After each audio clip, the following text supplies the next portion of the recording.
Taking the suffering out of science, Congresswoman Nancy Mace submitted a letter to Dr. Anthony Fauci regarding a recent report that shows hundreds of thousands of dollars of taxpayer money was used by the National Institutes of Allergy and Infectious Disease to conduct painful and allegedly unnecessary canine experiments.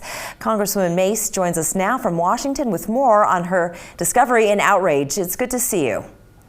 And thank you for having me, as always, Layla. You know, according to the Humane Society, upwards of 25 million animals, dogs, cats, mice, you name it, are used in experiments every year. Why did this particular report catch your eye?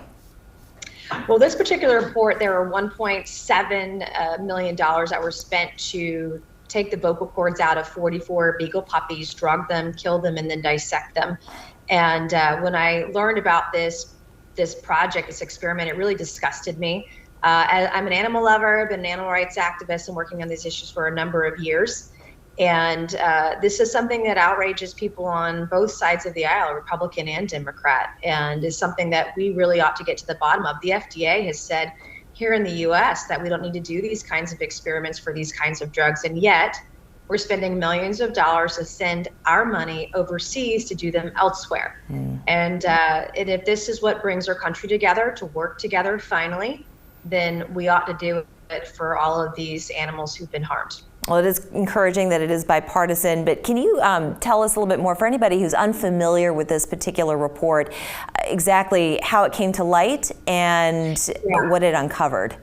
A group called White Coat Waste Project did a FOIA and told us about what they had learned a few weeks ago. And I led a letter that was signed by 23 other Republicans and Democrats in the House of Representatives to Dr. Fauci, since he oversees the NIH, and this is where this money is being spent and expended on these kinds of experiments. But what I've learned, not only were millions of dollars spent to kill these 44 beagle puppies, but we spent $500,000 to have beagle puppies again eaten alive from the neck up by insects. We have experiments where we're scaring and frightening monkeys to death. We have experiments where we're trying to have mice addicted to cocaine. These things are wrong. We don't need to be doing them all in the name of science when there are other alternatives to testing and experimentation that can have FDA drug approval. So, you know, this is outraging both sides of the aisle and is something that I'm newly learning of. And also this week I'm calling for a hearing on this particular issue, and I hope to have Dr. Fauci before the Oversight Committee to answer some of these questions. Have you received any response from him or his office? Not yet. They have a couple of weeks to reply, and we'll be following up again. I'm going to keep pushing this issue. I've sponsored and created multiple pieces of legislation to help protect animal rights, and it's an issue that I deeply care about. People in the Low Country care about it on both sides of the aisle, and this is something we should be working on together. And how does Dr. Fauci become the target for this particular hearing, as it were, and for your letter? Well, he heads up the NIH, and the NIAID under NIH is where most of this is done. Dr. Fauci, as we know, hasn't been completely straightforward with us during COVID-19, whether that was the amount of funding or any funding at all going to NIH. She denied that. We find out later that wasn't true. We asked about, it was actually Senator Rand Paul that asked about gain of function research in Wuhan lab being funded by American taxpayers. We found out when he denied that also was not true. He lied to us about masks. And so he has I have a lot of questions, not only on COVID-19 and what was going on in Wuhan, China, but now I've got all these issues about animal experimentation and why we're sending American money overseas to do these tests that the FDA says are unnecessary. So why are we spending this kind of money harming animals like this? Well, this is a great place to take a break. When we come back, I wanted to ask you just any recent thoughts on the budget package. Speaking of money, we're going to do that in 2 minutes. We'll be right back. Welcome back. We have been talking with Congresswoman Nancy Mace about a letter she sent to Dr. Fauci regarding animal experimentation that it just sounds absolutely barbaric. And you say that you are an animal lover, and I think for a lot of people who are out there, which there are many of us, we find it despicable that animals are being used for medical experimentation. Is there any case in which you see animal experimentation okay, Or do you think in this day and age, there are other ways? There are other ways. There are alternative methods to really this gruesome and barbaric practice in science. It's disgusting. It's deeply heartbreaking to hear about these experiments, especially when the FDA has already said that we don't need to be doing this to approve many of the drugs that are in use today. Mm-hmm. And there are alternative ways to test and go through FDA approval. So, I think we would take it on a case-by-case basis, but at this juncture, we have the FDA telling us that this is unnecessary. And I think that's really part of the outrage is if this is unnecessary, then why are we sending our money overseas to be doing it elsewhere since we're not doing it here in the U.S.? So, it's disheartening, it's disgusting and gruesome and barbaric, and it's a practice that really should come to an end. And you say that Dr. Fauci has a couple of weeks to respond, so we'll be looking forward to hearing what he has to say, and hopefully we can catch up with you when that does happen.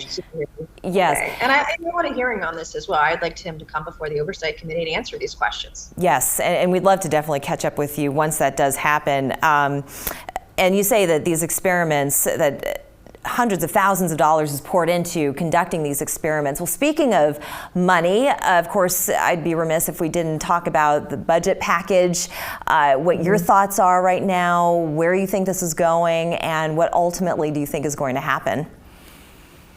Well, right now, we're at a standstill, really. We had Senator Joe Manchin yesterday pretty much say that the $1.75 trillion spending package is a gimmick and it's a shell game. And it truly is. And I'm really grateful to have a Democrat on the Hill call it what it is, because a lot of the spending that's in there, the programs that are being created by this $1.75 trillion package are temporary measures, but they're permanent programs. And so the actual cost of the package could be 2, 3, 4, 5 times the cost, because they're not telling the American people the true costs of these particular programs that they're going to throw in here.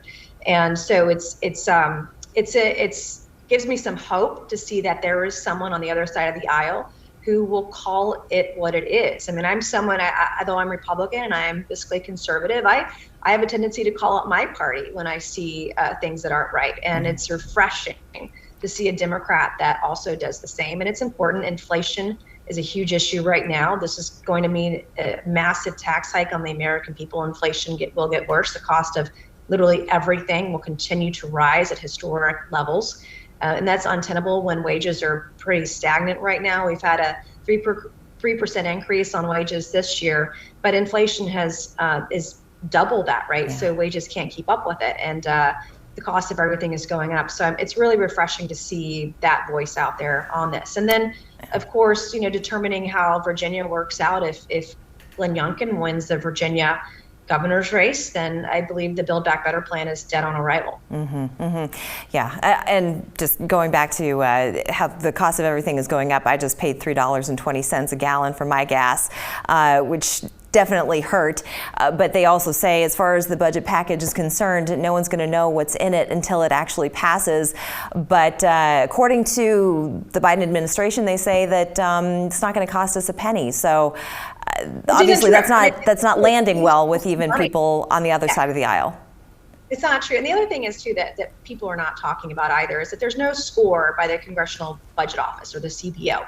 No one really knows what this thing's going to cost. It hasn't been scored yet. You haven't had that kind of fiscal analysis. And so once we do have that, then I think, the devil will be in the details. I mean, it's a bad deal for the American people. Well, we're going to leave it on that note. Congresswoman Nancy Mace, thank you so much for joining us. Of course, and thank you as always for having me. We look forward to having you back. We're back after this.